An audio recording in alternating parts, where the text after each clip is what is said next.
For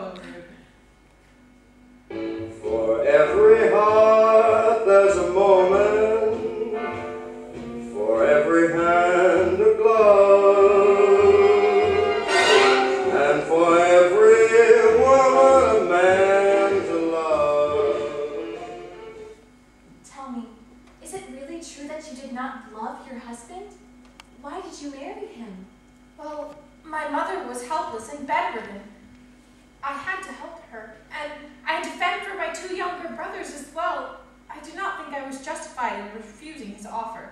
No, perhaps you were quite right. He was rich at that time then? I believe he was quite well off, but his business was a precarious one. And when he died, it all went to pieces. There was nothing left. And then? Well, I had to turn my hand to anything I could find. First a small school, then a small shop, and so on. The last 3 years have seemed like one long working day with no rest. But now it is at an end, Nora. My poor mother needs me no longer, and my 2 brothers have situations and can shift for themselves. What a relief you must feel it. No, indeed, I only feel frightfully empty. I have no one to live for. That is why I could simply not live in my small backwater any longer.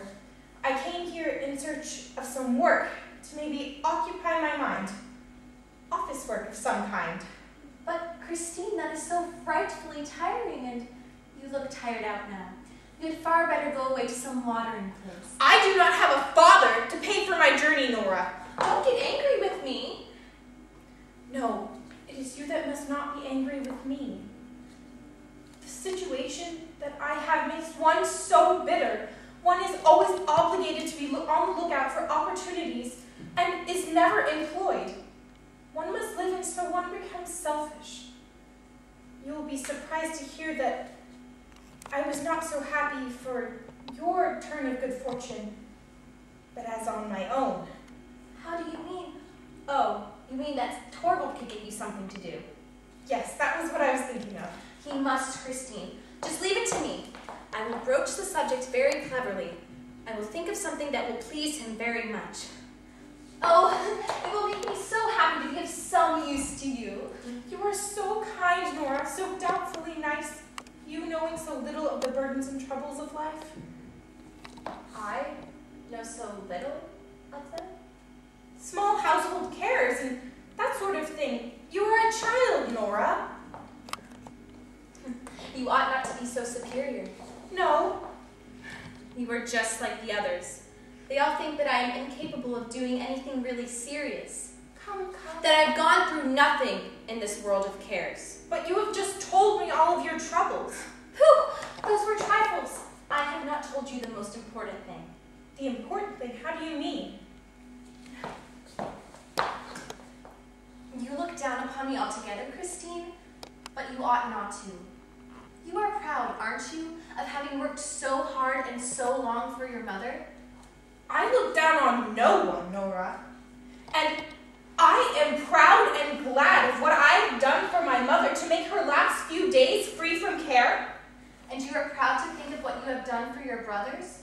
I think I have a right to be. I think so too. But now listen to this. I too have something to be proud and glad of. I have no doubt you have, but what is it you refer to? Speak low. Suppose Torvald were to hear. He mustn't on any account. No one in the world must know, Christine, except you. But what is it? Come here. Now, I will show you that I too have something to be proud and glad of. It was I who saved Torvald's life. Saved? How? I told you about our trip to Italy. Torvald would have never recovered if we had not gone there. But it was your father who paid for your journey. Yes, that is what Torvald and all the others think. But Papa didn't give us a shilling. It was I who procured the money. You? All that large sum? 250 pounds. What do you think of that? How did you do it, Nora? Did you win some sort of prize in the lottery? In the lottery? There would have been no credit in that. But you couldn't have borrowed the money. Couldn't I? Why not? No, a wife may not borrow money without her husband's consent.